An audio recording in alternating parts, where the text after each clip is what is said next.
जय श्री महाकाल। मेरे प्यारे साधकों और मित्रों, उम्मीद करता हूं कि आप सभी अच्छे होंगे। जैसे कि मैंने आपसे वादा किया था कि 5 साधना, एक से बढ़कर एक साधना है, आपके सामने पेश करूंगा। और सभी ऐसी साधना है जो आप पेड ग्रुप में तलाशते घूमते हो और वहां भी तमाम प्रकार की मिन्नतें और रिक्वेस्ट करने के बाद भी यह साधना आप तक नहीं पहुंचती है।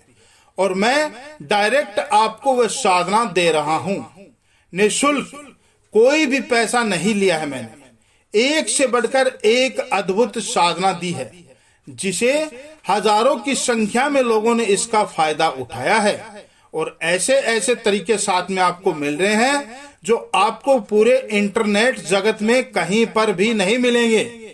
जो गुरुमुखी तरीके हैं वही आपको उपलब्ध करवा रहा हूं, क्योंकि मंत्र हर जगह मिल जाते हैं लेकिन विद्या नहीं मिलती है।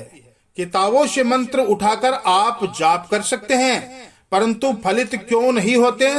क्योंकि पूर्ण विधि नहीं लिखी होती है। मान लीजिए एक मंत्र है, कोई भी उसको 10 जगह प्रकाशित किया है, 10 अलग अलग किताबों वालों ने अब कॉपीराइट के चक्कर में क्या करते हैं कि मंत्र के शब्द के आगे पीछे कर देते हैं। एक शब्द भी आगे पीछे हो गया तो काम खत्म, या फिर विद्या आदि काट देंगे, आदि रख देंगे, उसमें भी वो चीजें काम करना बंद कर देती है। और कुछ चीजें ऐसी होती हैं कि गुरु ऊर्जा के बगैर नहीं चलती हैं। तो जो गुरु का प्रभाव है वास्तव में यहीं पर काम आता है। आज का वीडियो लंबा नहीं बनाऊंगा, सीधे आपको काम की साधना देता हूं, क्योंकि आप सभी लोग भी त्योहारों की तैयारी में लगे होंगे। आपको दिन भर में आपको त्योहारों की तैयारियां भी करनी है। तो सबसे पहले मैं आपको बता देता हूं कि आपकी जो आज की साधना क्या है। जो लोग अप्सरा साधना करने की इच्छा रखते हैं, जो तलाशते हैं ना कि मैं अप्सरा साधना करना चाहता हूं और मुझे अप्सरा के अंदर वही सब करना है जिनके लिए नौजवान पीढ़ी घूम रही है, तो रति क्रिया ढूंढने वालों लोगों के लिए साधना है। जो कहते हैं ना मुझे रति करनी है, अप्सरा के साथ रोमांच करना है, तो आओ साधकों लाइन पे, आपको रोमांच करने की साधना आज दे रहा हूं।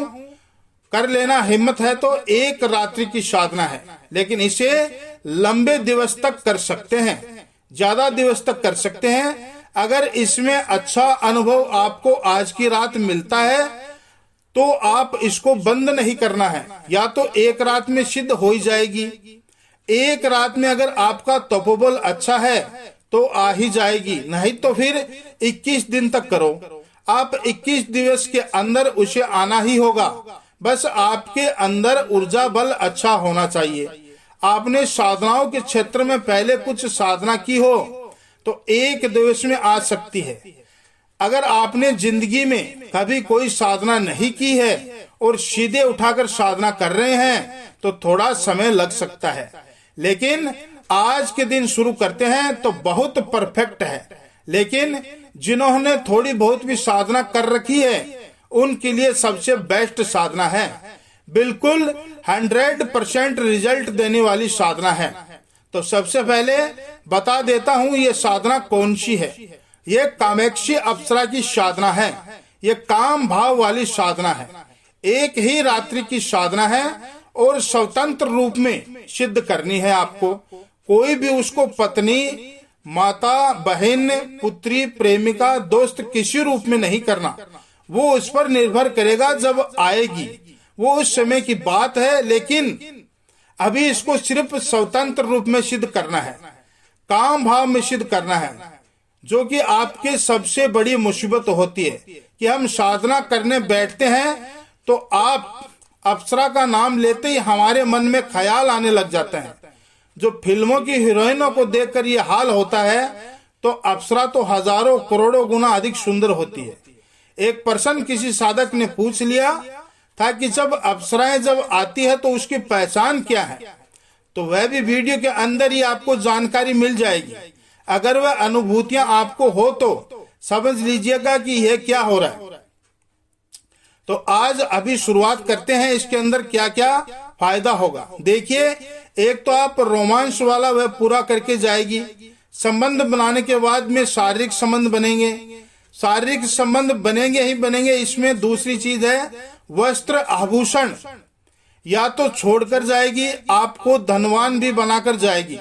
वस्त्र आभूषण छोड़कर जाएगी आपके लिए, और हो सकता है बिल्कुल वस्त्र बिना ही आ जाए, बिना आभूषण बिना गहनों के ही आ जाए। तो ऐसा नहीं करना है। एक साधक ने पिछली बार जब साधना की थी तो अप्सरा तो प्रत्यक्ष हुई थी, लेकिन उसके शरीर पर एक भी आभूषण या कपड़ा कुछ भी नहीं था।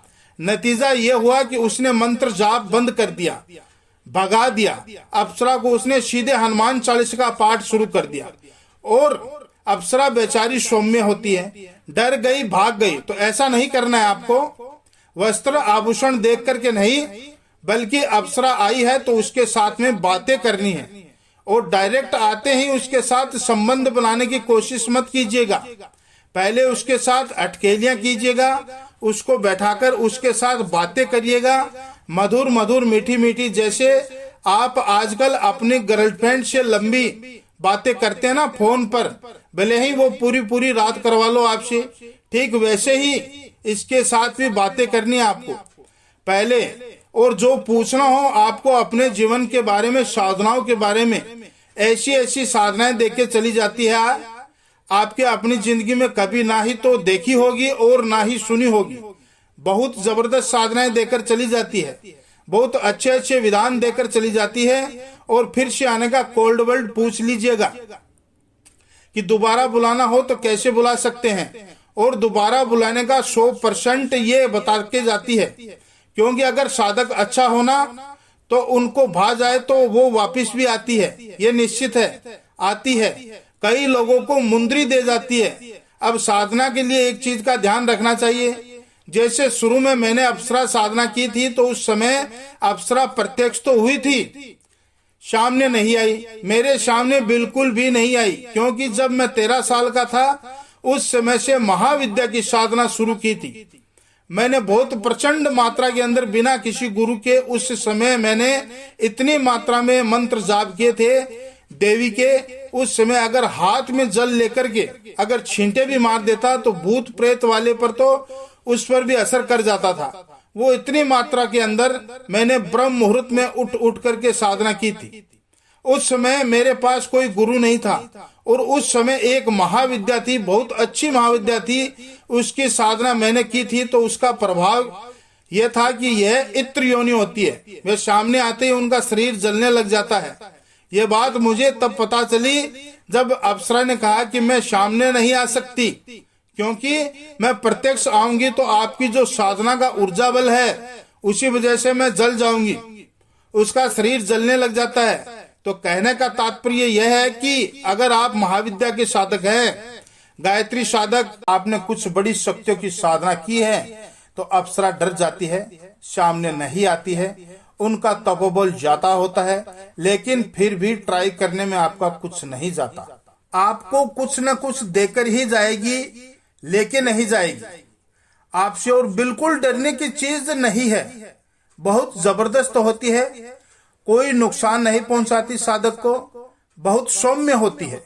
ये साधना आप कभी भी अमावस्या, पूर्णिमा, होली, दीपावली, रवि पुष्प योग में, गुरु पुष्प योग या दशहरा को भी कर सकते हैं, नवरात्रि में भी कर सकते हैं। आपके वस्त्र कैसे रहेंगे? लाल या सफेद वस्त्र रहेंगे। आपको गुलाब के इत्र की शीशी लेनी है और गुलाब जल की शीशी ले आनी है। अगर गुलाब जल नहीं है तो गुलाब की शीशी में थोड़ा सा इत्र आपको नहाते समय बाल्टी में डालकर स्नान करना है, ताकि शरीर से खुशबू आए। गुलाब के इत्र की, गुलाब की कुछ पंखुड़ियां आपको लाकर के छोड़ लेनी है शरीर पर, हल्का हल्का चंदन लगा लेना है। आपका मुख्य साधना के समय उत्तर दिशा की ओर रहेगा। आपका आसन भी लाल रहेगा। आसन के पास एक बिस्तर लगा देना, बहुत ही मखमली टाइप का बिस्तर बनाइए। उसके ऊपर धुली हुई कोई चादर बिछा कर कि अगर गुलाबी चादर है तो और भी अच्छा है, चादर बिछा करके उसके ऊपर गुलाब की चादर के ऊपर गुलाब की पंखुड़ियां डाल दीजिएगा, जैसे नवी नवेली दुल्हन की रात होती है। आप समझ गए हैं? उसी प्रकार से आपको सजाना है इस बेड को। और आप बंद एकांत कमरा होना चाहिए। हवा पास होने के लिए खिड़की खुली रखी सकती है, लेकिन गेट खुला करके साधना नहीं करनी है। बंद कमरा होना चाहिए। जो आप करोगे वो बुदबुदाते हुए करना है। होठों से बाहर थोड़ा थोड़ा आपको ही महसूस हो, दूसरों को महसूस न हो। मन ही मन नहीं करना है, लेकिन बहुत जोर जोर से भी नहीं करना है।